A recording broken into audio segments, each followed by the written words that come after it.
여러분은 소셜미디어에 가벼운 댓글 하나 남겨보신 적 있으신가요? 익명성과 자유가 보장된 온라인 공간. 누구나 쉽게 의견을 나눌 수 있지만 그 자유는 때로 누군가의 일상에 혐오의 칼날이 되어 돌아옵니다. 재미로 썼다고 말하는 무책임한 댓글들이 쏟아질 때 그 말들은 단순한 비난을 넘어 혐오 표현이라는 구조적인 폭력이 되어가고 있었습니다. 저희는 실제로 온라인 속 혐오 표현 피해를 받았다는 대학생 A씨를 만나봤습니다. 한 소셜미디어에 친구들과 재미로 영상을 업로드했다가 순식간에 20만 조회수를 넘기며 수백 개의 조롱 섞인 댓글을 받았다는 A씨. 유머라고 불렸지만 그 안엔 조롱이 숨어 있었습니다. 학교 친구들끼리 뭔가 기록하는 걸 남겼으면 좋겠다 라는 생각에서 올린 거였는데, 생각보다 이 영상이 다른 사람들이 많이 보게 되면서 그에 대한 모르는 사람들이 이제 저희에 대한 욕을 할 때 되게 충격을 많이 먹었죠. 솔직히 그냥 즐기는 입장에서 영상을 올린 입장이었는데, 모르는 사람들이 좀 얼굴에 대해서 그냥 진짜 실력하고 무관하게 욕을 하거나 아니면 좀 심한 말을 하면서 저희들에 대해서 욕을 하니까 상당히 당황스럽기도 하고 많이 좀 무섭기도 하고 그런 기분이 들었었죠.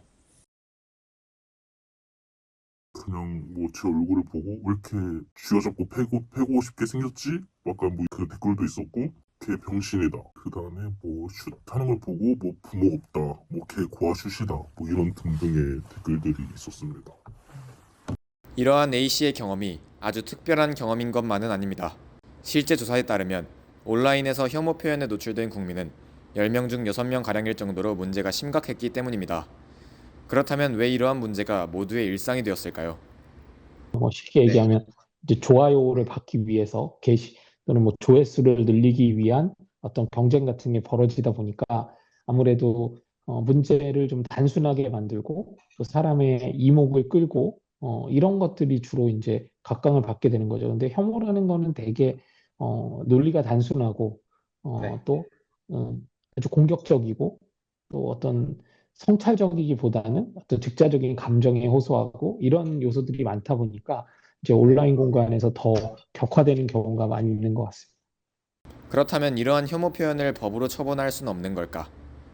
현행법상 단순 악플들은 다음과 같이 모욕죄와 명예훼손으로 처벌 가능합니다.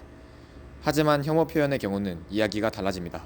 우리 법에서는 이런 모욕죄나 명예훼손과 같은 행위를 범죄로 규율을 하고 있다 보니까 모든 발언을 다 처벌하거나 불쾌하다고 해서 범죄라고 보지는 않고, 근데 사실 그 부분이 좀 어려운 부분이 있어요. 왜냐면은 사실 혐오 표현이라고 하면 단순히 불쾌한 거를 넘어서 사회적 평가를 저하시킬 정도의 모멸감을 느낄 수 있는 표현이어야 된다라고 지금 규정을 하고 있거든요. 그런데 이게 사실 일반인들이 들었을 때 그 단어만 들었을 때 이게 혐오 표현인지 아니면 우리가 소위 말하는 악플에서 처벌이 될 수 있는 글인지가 되게 모호한 경우가 많은 것 같고, 실제로 이제 법원에서는 법적 정의가 모호한 사이 피해자들의 고통은 반복되고 있습니다. 조사 결과 실제 온라인 심의기관에서는 혐오 표현 관련 심의가 이루어진 사안 중 99.4%가 단순 삭제 조치에 그치고 있었습니다. 결국 법적 조치도 온라인상 규제도 모두 표현을 사회적으로 가려버리는 임시 조치만 반복하고 있을 뿐이었습니다. 이처럼 혐오가 커지는 속도에 비해 이를 제어할 장치는 따라가지 못하고 있는 것이 현실이었습니다.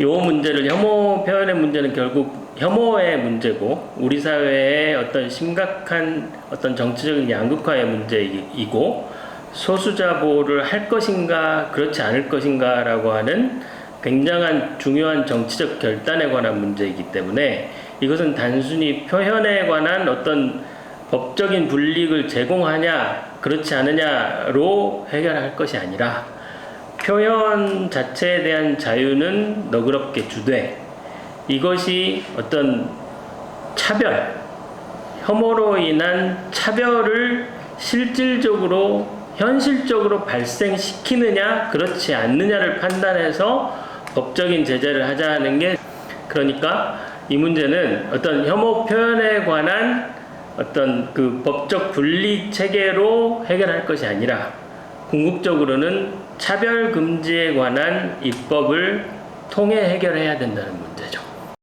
표현의 자유와 인권 사이, 악순환의 고리를 끊을 해법은 무엇일까? 이에 대해 더 자세히 알아봤습니다.